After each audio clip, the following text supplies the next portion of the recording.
नमस्कार दोस्तों।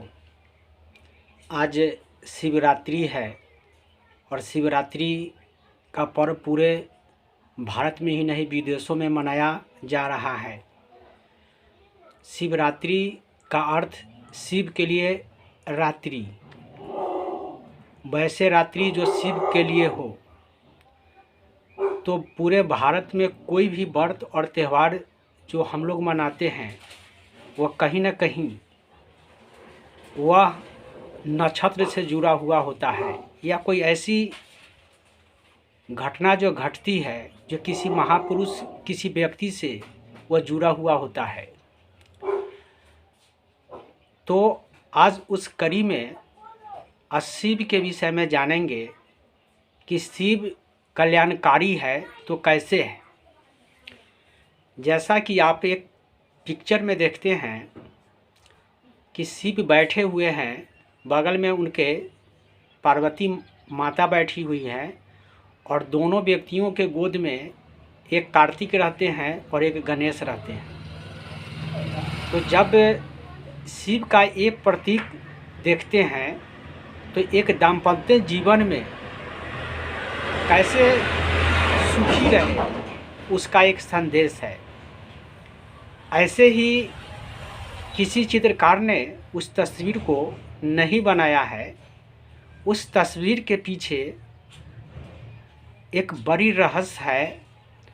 उस चित्र को दिखाने का पीछे चित्रकार को एक बहुत बड़ी जो गुप्त रहस्य है वह है। तो आखिर क्या है गुप्त रहस्य, क्या है वह संदेश, क्या है इस प्रतीकात्मक का मतलब, जानने के लिए वीडियो को पूरी तरह देखें। भगवान शिव जो होते हैं वह त्रिदेव में उनका स्थान तीसरा है। पहला ब्रह्मा, दूसरा विष्णु और तीसरा महादेव। काम के अनुकूल ब्रह्मा जी का काम है जन्म देना, विष्णु जी का काम होता है चलाना और महादेव का काम होता है नाश करना। शब्द जो भगवान है जब उसको अंग्रेजी में लिखते हैं तो GOD गॉड होता है।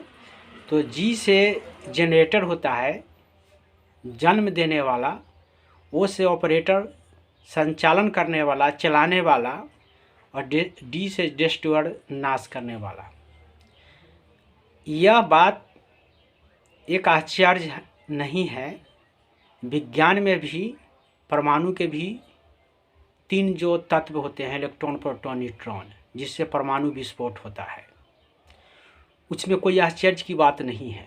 शिव का तीसरा स्थान है और देवों में उनका देव है महादेव हैं, अग्रणी स्थान है। तो यह शिव की जो शक्ति हैं, जो शिव जो कल्याणकारी हैं, वह समझेंगे। माता पार्वती का वाहन जो है वह शेर है और शिव का जो वाहन है वह बैल है और कार्तिक का जो वाहन है वह मोर है और गणेश का जो वाहन है वह चूहा है। चूहा को सांप बहुत ही मज़े से खाता है और वह सांप जो है शंकर भगवान के गले में लिपटा हुआ है और उस सांप को मोर जो होता है बड़े मज़े से खाता है और उस मोर को यह माता पार्वती का जो सवारी शेर है वह बैल को खाता है। तो इसका अर्थ यह हुआ कि एक परिवार में जितने जो लोग हैं उनकी सवारी अलग अलग है और हर सवारी एक दूसरे से भिन्न है। इस चीज़ को समझने के लिए कि उनकी स्थिति और परिस्थिति जो है वह भी सही नहीं है, लेकिन जब पूरे देवों का जब अध्ययन करेंगे तो सबसे बेजोड़ एक दाम्पत्य जीवन के लिए एक सुखमय जीवन के लिए एक प्रेरणा लेने के जो भगवान होंगे वो निश्चित रूप से शंकर भगवान ही है। शंकर भगवान माता पार्वती को कितने कहानियाँ सुनाए जो कितने पुराणों में इसका वर्णित है, और शंकर की ही वाणी से बहुत से ज्ञान की उत्पत्ति हुई। शंकर के जो त्रिशूल जो देखते हैं वो 3 गुण का प्रतीक है, और वह दुनिया को यह समझाना चाहते हैं कि तत्व 3 है, तो 3 के जो महात्म है उसको समझाना चाह रहे हैं। वह प्रतीक के रूप में समझाते हैं, उनको हथियार के रूप में त्रिशूल का इस्तेमाल वह नहीं करते हैं। उनको किसी से डरने की आवश्यकता नहीं है, उनको किसी से डर नहीं है। वह दुनिया को दिखाते हैं, वह पूरे मानव के लिए दिखाते हैं त्रिशूल जो होता है वो क्या है। उसको गौर से देखिए, ऊपर में 3 है और नीचे में 1 है। तो ब्रह्मा विष्णु महेश जो है वो वाकई में पावर की जब हम बात करेंगे तो पावर 3 है, लेकिन उनका कार्य एक ही है।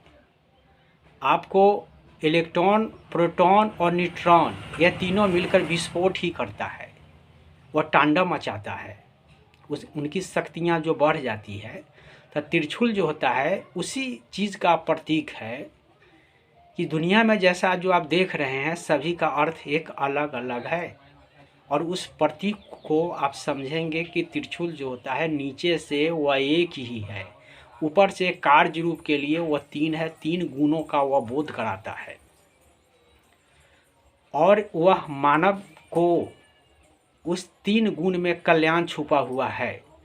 वह 3 गुण जो है गुप्त है, उस गुप्त को समझने की ज़रूरत है कि शंकर भगवान का मैसेज क्या है, वह क्या दिखा के हमें क्या समझाना चाह रहे हैं।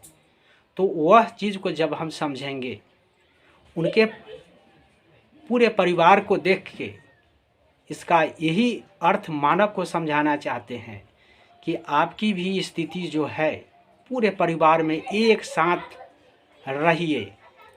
समय जो है हर किसी के लिए अनुकूल नहीं हुआ है, वो देव का हो, वो दानव का हो और मानव का हो। तो समय सभी के लिए प्रतिकूल हुआ है, लेकिन प्रतिकूल समय को अनुकूल बनाने का तरीका अगर किसी को पता था तो वो रियली में निश्चित रूप से देवों के देव महादेव को पता था। वाकई में महादेव वह जहर पी गए और महादेव नीलकंठ हो गए। यह कला तो सिर्फ उन्हीं को पता था। उनके सांप उनके गले में आके लिपट गए और उनका माला बन गए। यह कला उन्हीं को पता था। जो प्रकृति में विपरीत परिस्थितियों को अपने मन के मुताबिक उस समय को मोड़ ले, उसी को महादेव कहते हैं।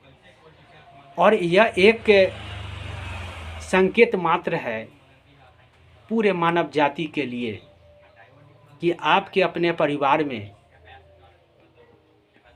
प्रतिकूल समय है, लेकिन आप एक जगह इकट्ठे आप उससे रहिए।